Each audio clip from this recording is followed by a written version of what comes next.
Hey guys, sorry about the late review. Life happens, things got in the way. But now we are ready to dive deep on the very interesting week 11 of the Worthy Addiction Fantasy Football Team. Let's get going with the contest of the Canes. Mike versus Kyle, Mary versus Mary, and this is a poor mother that has had a lot done to her face over these past 11 weeks. So 101 to 87.9 with a 13.1 difference. Mike pulled a win over his brother Kyle, putting both teams at 3 and 8. Let's talk to the winner. Uh, well, they're both kind of losers, but I think it was this one survived. All right, so first of all, this Mary added herself a nice little Charles Manson swastika up there, just showing her love for the serial killers, I suppose. But Mike, congratulations, you are the better brother between you and Kyle. You did have a quarterback and a tight end that you could have switched in. Doesn't matter, you won. And Dallas pulled out a nice win over Detroit, 35-27. Congratulations, because even though you're both at 3 and 8, this guy looks like he's had a lot more going on than this one. Anyway, winners pile. Loser. Hi. Sucker drive. All right, Kyle, 3 and 8. So many. I mean, dude, honestly, your tight end was the only thing you did right. Chicago's defense on your bench over Washington's defense on your lineup. Quarterback, Jameis Winston, could have played him over Mahomes. Running back, Miles Sanders, could have played him over Ronald Jones II. Wide receiver, Emmanuel Sanders, Terry McLaurin, could have played them over Mohamed Sanu. But you didn't. You lost to your brother. You proved that he is the better brother and that you are not. And then Cincinnati lost to Oakland 10-17. Not surprised. So I don't know what Mike's going to choose to do to his mom, but we'll see what happens. I don't think anything new other than the slap a hoe sound off. Slap a hoe sound off. All right, moving on to Aaron and Lucas. All right, 153.1 to 126.8 for a 26.3 difference. Aaron now at 10 and 1. Lucas at 4 and 7. So let's talk to Aaron. Becky still be looking at butthole. Old butthole Becky, they call her. Aaron, congrats. 10 and 1. You had the highest scoring player of the week with Lamar Jackson at 40.6.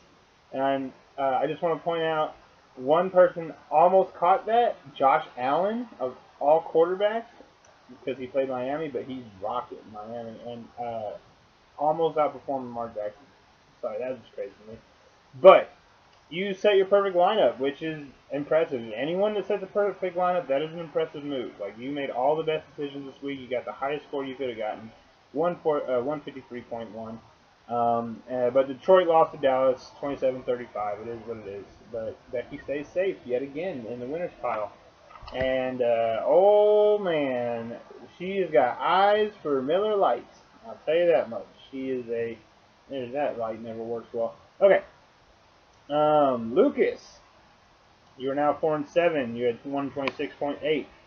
You set your best lineup. Man, there ain't nothing to be mad about. What can you do? You set your best lineup. He set his best lineup. Like there's nothing you could have put on. Basically, Green Bay was on bye. That hurt. Bye weeks basically kind of these past few weeks have hurt everybody with their byes. But you did your best. You set your best lineup. Don't be mad. Other than whatever the fuck's about to happen to your mom. I guess she's probably getting a too as well. So slap a hose sound off. Loser. Moving on to Brian and Slim. All right. So, Brian at 117.2 beat Slim at 99.9 for a 17.3 difference.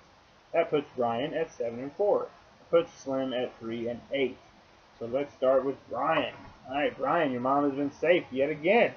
You tied the lowest scoring player. You had Will Fuller in for a big fat 0. You did have a wide receiver and a running back that you could have put in over your flex position. I mean, flex is flex. Nothing wrong there. And Cincinnati lost to Oakland 10-17. Sucks to be you in that aspect, but in this aspect, your mom should be proud. Safe yet again. Slim, I gotta show everybody this. We'll move that light out of the way just a little bit. There it is. There it is. Slim, I know that you have been baby-faced. I don't think you even know how to grow a beard. But your mom was rocking one. And these three little guys have made themselves at home in there. Maybe you should tell her to comb that shit out a little bit. You know, I understand that you gotta keep it clean, keep it fresh, or they just make a little nest in there. But Slim, yeah, 3-8 for the season so far. Honestly, the only thing that you could have done to switch in was put Sony Michel in over Damian Williams. It would not have been enough. So sorry about your luck there. But the New Orleans Saints pulled it out over Tampa Bay, 34-17. Congratulations. Maybe you should name these. See if y'all got name these little pets going on in here in this period. Help her out with that. All right, losers pile. Moving on. Gerwig versus Stewart. Alright, Gerwig, one set. This was the closest game of the week. I did not see Gerwig pulling this shit off. But 177 to 170.2. Putting Gerwig at 4-7, putting Stewart at 5-6. This was the closest game this week at 6.8 points. Let's talk to the winner. Nope. Yep. Alright, so first of all, I gotta get that light back. There we go. Alright, first of all, another tight tit-tat on that T-top. It's one that Kyle added on there, the Kyle Hart apparently is his theme for the season. She's got two of them, so you know what I'm saying, maybe somebody's paying a little visit over there. But congratulations, Gerwig, you had the highest scoring team with your 177. You did have a wide receiver, running back, and defense that you could have posted. Doesn't matter because you threw down. I mean, you could have thrown down a little bit more apparently, but you fucking threw down. Buffalo had a hell of a win, 37-20 over Miami. With Josh Allen almost outdoing Lamar Jackson, that would have been crazy. But yeah, so safe this week.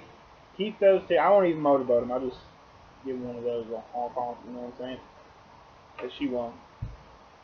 Not so much my little mama with poor Stewie baby here. Okay, Stu, what could you have done in your flex position? You had Deebo Samuel, and you should have played Cortland Sutton, right? That sounds right. Maybe. That sounds right. And then in the end, that alone would not have been enough. I mean, you put down 170.2. Like the fact that you got beat there is fucking insane. But it is what it is. You're 5-6 now. I said it's a losing record, in case you couldn't hear my whisper. And the Saints 34-17 over Tampa Bay. And congrats there. Mom's going to losers pile yet again, at least in your matchup, because in this matchup, oh, that's not right. Who's it? You go over there. This matchup, shit went down. All right, so me versus Kevin, 140 to 46.3. 46.3. Okay. This was the biggest ass kicking of the week at 93.7 points. This puts me to 9-2, puts Kevin 7-4. Let's go with the winner. Hey Mom, how you like winning? You chose the best son to do it with. Alright. So like I said, biggest ass kicking at 93.7.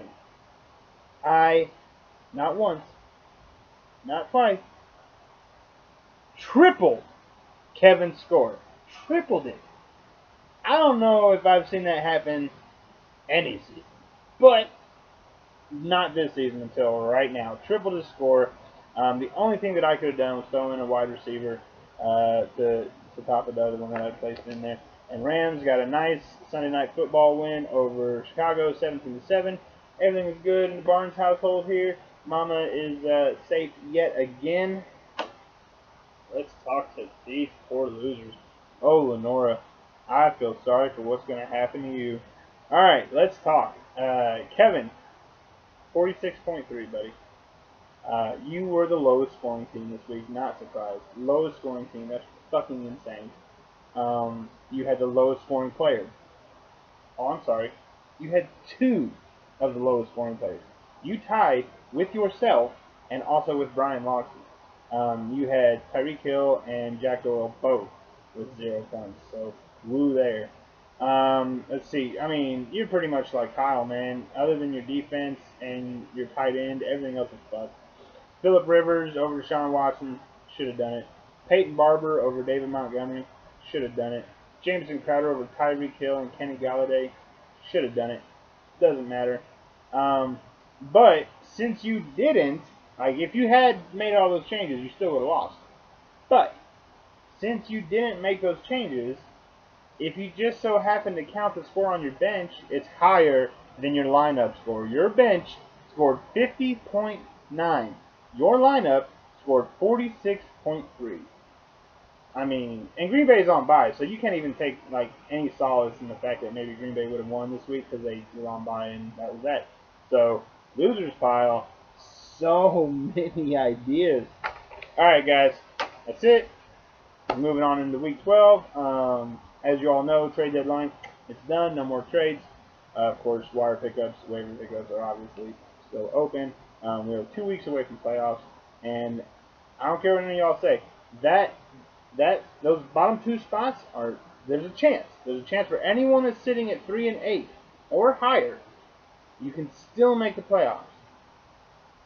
May the stars align, boys. See y'all next week.